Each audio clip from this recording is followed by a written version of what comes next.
everybody. Today I wanted to do something different, a ranking video. Basically, only a 10 ranking video, but 10 favorite slasher movies.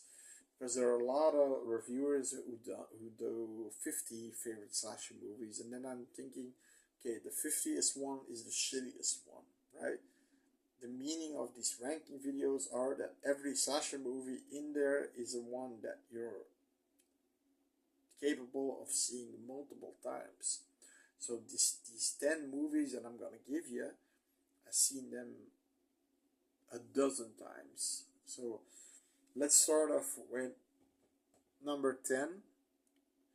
So it's basically going from worst to best, but let's say they're all good for me. They're all good for me. Number 10 is Friday the 13th Part 1. I liked it. The Pamela Voorhees is a creepy killer. If she goes full psycho on you, like with the knife, and she's just going like this. I mean, with that creepy, fucked up face. I mean, that was creepy, and the kills were the few kills we got were cool. Even the basic neck slit, but it's done so well that the skin opens up and then the blood comes out. It was a really cool effect. Tom Savini, of course. So Friday the 13th Part 1, the only one without Jason. Although at the end, Jason was real. It wasn't a dream. Ari Aster, I've got a picture of him signed that Ari Aster was the actor's name, and apparently it wasn't a dream. But then I'm thinking, so the guy wandered years through the woods. That you have some continuity problems. That's for sure through the Friday universe. But you let it go. But you have to think like, okay, he roamed through the woods until he was old enough to kill Alice. Yeah, with his overalls and look like a hillbilly, and he has hair and I think a little beard, and only at the place where the eye is like here and it's deformed, that's bald. Okay, but he saw apparently Alice killing his mom and he wanted revenge. Then the second one is number 9 is The Slayer, but it's a movie that a lot of people don't probably know. It's a slasher movie, paranormal slasher movie, maybe even. Every time there's a woman that every time she goes to, there's 4 people who go to an island, desolate island for vacation, and she has dreams, and every time she has dreams people die. But the kills we get, about 4 kills, no, 5 kills, but let's say the at the end the pilot of the who they think is the killer, the pilot of the, because he was a weirdo, the pilot of the plane, but he wasn't. It was actually a monster that she created. So this was before Nightmare on Elm Street, so they were already toying with that concept. So, but I thought the kills were creepy. The kills were done well, gory, a lot of blood, and the location was creepy. They were just completely isolated. I love that. On an island, you can't go away. You're fucked up. If there's a storm, you're basically fucked, right? And that feeling of basically being fucked gives you this tense atmosphere, and that's what this movie gave to me. And then get, okay, not many kills, but cool kills. Okay, like I said, one gets his head through these doors, and the doors are pressing against his head, and he's basically being decapitated really slow. Then another one gets multiple fishing hooks in his face, and he's being dragged into the ocean. Another one gets a pitchfork through her chest. You see the pitchfork coming out like this. It's pretty brutal kills. Then number 8 is Killer Party. It's one of the most cheesy. It's a horror. It's classified as a horror comedy even, but it's the most cheesy 80s horror movie on a campus setting that you can get. It's fun. It's, the movie starts off with, okay, you see people in a church, and then something creepy happens there, and then then you see that it's a movie that's in a drive-through, and she goes to get some popcorn, and then when she returns, everybody's a zombie, and then you get a metal band that's April, you're no fool, April. That's basically a metal song that's on TV, and then we get the real movie, and then you got We Are the Best Friends of Our Lives. We are the best friends.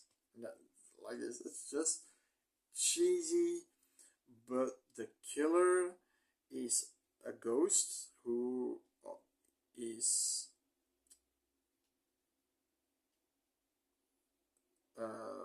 possessing one of the girls that want to join the sorority, and she, at the end, the problem with this movie is the MPAA.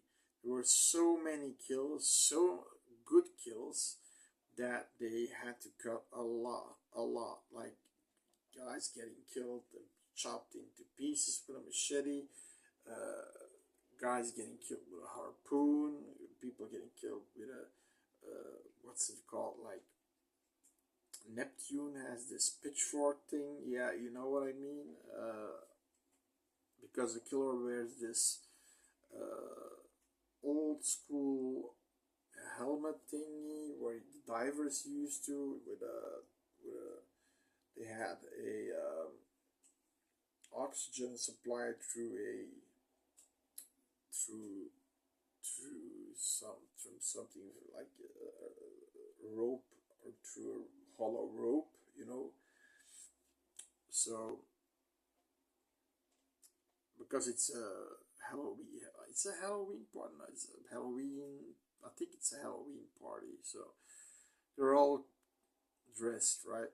But everybody dies. You get like 10 kills in the final act, and then you see the demon, who's one of the 3 girls in the beginning. We are the best friends of our time. And then you see the white eyes, and it's talking like this, and you'll die with those the typical demonic voice with the long tongue. And what's funny is that at some point they're making it like that she's on the climbing on the ceiling, but it's basically the camera is flipped around, and they put a lot of gel in her hair, so you see that the hair is just poking. It doesn't move, it's just full with gel, so it can, it's completely hard to the hair. So that's a fun effect. But it's a great movie. It's a great movie. It's a fun movie, and it's, I think, one of my favorite campus slashers. Yeah, I think even though the gore is very limited, you do see a lot of kills, but sadly enough, at least plus 10 people, throughout the movie a few people, and then at the end like 10 people. Yeah, it's pretty. It's a sad thing to say.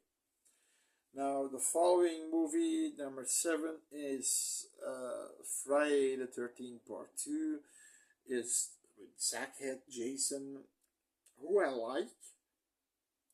Okay, he looks like a hillbilly, but there was something that I liked with Sackhead Jason. You know, he ran. He wasn't just walking. He ran. He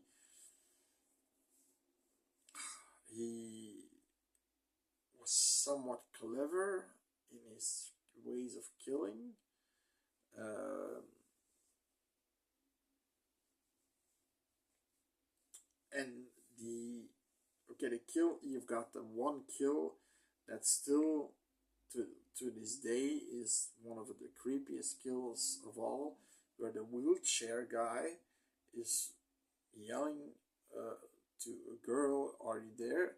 And you don't hear music, you don't hear shit, and the only thing you hear is a machete right across his head, and he falls down a flight of stairs. It's pretty cool. It's pretty creepy. It's pretty well done. It's well done for the special effects. And then, yeah, you know, Amy Steele is just great. She's a great final girl. And April Fool's Day she's in. And I had the problem was I had the signed picture of her, but it got rerouted and I lost it. And fucking stupid couriers or post shit, you know. So what? Okay, so that's what I really like. Then number 6, The Burning, which if they said that the script, not the movie, the script was written before Friday the 13th, the first one, but then they shelved it for a few years, and then after, of course, Friday Part 1, they filmed and released The Burning with Cropsey the Killer. And but it came out with Halloween 2, Friday the 13th Part 2, The Prowler, which movie you got? My Bloody Valentine, all A plus slasher movies. So it was hard, but the raft kill is still one of the best, if not the best kill of all slasher movies. He just goes to town with hedge scissors, 6 people on a raft, and he just kills them all by slicing their throats, stabbing through their throats, snapping their fingers off, slicing through, you know, through their heads and shit like that. And very bloody, very bloody. And then the death of Glacier, how he puts a scissor in the neck and is like, whoa, the blood's coming out, and chuck through the tree. It's just really great. I only think that if we would have had a Cropsey franchise, I would think that the Cropsey Killer wouldn't be so cool as the Jason Killer with the hockey mask and, you know, the iconic hockey mask. I think that would be better. So it was a better choice at Friday that it didn't. It would have been a good franchise, but I think Jason franchise is just a teeny bit better because after that, Friday the 13th, the final chapter, is my number 5, which I really like. Jason, one of my favorite Jasons, Ted White, and from Part 3, Richard Rooker. He's very, you know, vicious. He kills with viciousness. He kills with hatred. He's done with being a loser. He's done by being defeated by a girl. Basically, he just wants to kill everybody on site, and he does that really well. Then you have what's his name?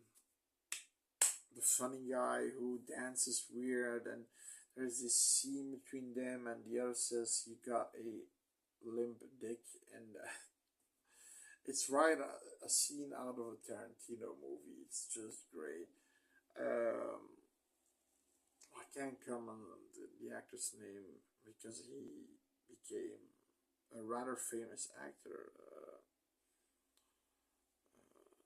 Shit. But it was just he was great. He was great. He was the those two, him and Teddy. Teddy was there, and his name. I don't know. I don't even know what his name was in the movie, but he's just great. He's just a great actor in the way he was dancing.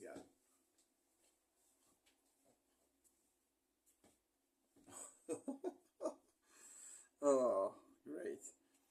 Also, Tom Savini came back for this movie to do the special effects. And if you see the uncut version, same with Friday the 13th Part 2, you see a lot. The kills are more vicious, they're longer, and you see in the final chapter, you see the first kill is the coroner, and he gets the saw in his neck, he gets a few saws, and then he gets his head shot. And then the nurse gets the knife, and you see him cutting her for real. Like you see the knife going up, and you see the wound going up, and so it's more of the wounds are more visceral. And in the second part, you see more things like the spear going through the couple that is having love, and you see the spear going through. That's from A Bay of Blood, by the way, from another slasher movie that I reviewed. I think I reviewed on the channel, and he's you see him really driving it in his back, and you see the girl going oh, and this and that, and the blood squirting out, and it's pretty cool. Um, number 4 is Black Christmas. I just like this. I mean, was Robert Clark right? He he made Christmas look creepy. Not the other slash movies there with Christmas Evil or whatever. This one he made Christmas look dark and depressing almost, creepy, atmospheric evil. And the phone calls that just added it on top of that layer, and the fact that almost the entire house, big house, they're alone, and you know the killer's in the house. Oof, that really got to me, and I just see you can find it on YouTube. It's free on YouTube, and I watch it yearly multiple times. It's just that good. Olivia Hussey, she plays the role well. It's just really good. Number 3 is My Bloody Valentine. I like the killer. I like the uncut version where the gore in this one is really good, really vicious, really mean spirited. You got a kill with a pickaxe through a guy's neck, and the pickaxe is going through his eye, and eyeball is hanging out, and he's you know he's sliding him along to another room, and the pickaxe is in his face. I mean, a girl gets impaled by a nozzle of a shower nozzle, and you see it coming through the mouth, and you see water coming out and blood coming out at the same time. I mean, the minor killer is just really great, and all the characters are these blue collar characters. They're not all models. They're just it's obviously a Canadian movie because they go to a bar when you can drink Moosehead, that's their local beer. It's but that and the way they're talking, it's what is that about? I mean, I didn't care for that because Canada, fucking England, I don't care. It's a great movie. It's a great movie. It's a really great movie, a great slasher movie, a popcorn slasher movie, and it's one you really have to see. Really have to see. Then the second one is Halloween 2 because the first one is Halloween and it's a nice combination. And I can't say anything more that the first one is purely atmosphere, pure tension, pure dread, and the second one is also atmosphere, tension, and pure dread. Only a little bit more Michael Myers, a little bit more kills, but it gets so, you know, glued together that it's one of the best movies ever. You can see it in one movie. There are edits, and that's my two favorite movies. John Carpenter had clearly had his fingerprints on Halloween 2 because he has a Carpenter cut, a Rosenthal. Rick Rosenthal made fucking Halloween Resurrection. If that guy made that movie, he couldn't make that movie. So no, this movie was clearly made or for a big part by John Carpenter. So that's my top ranking of my top 10 slasher movies.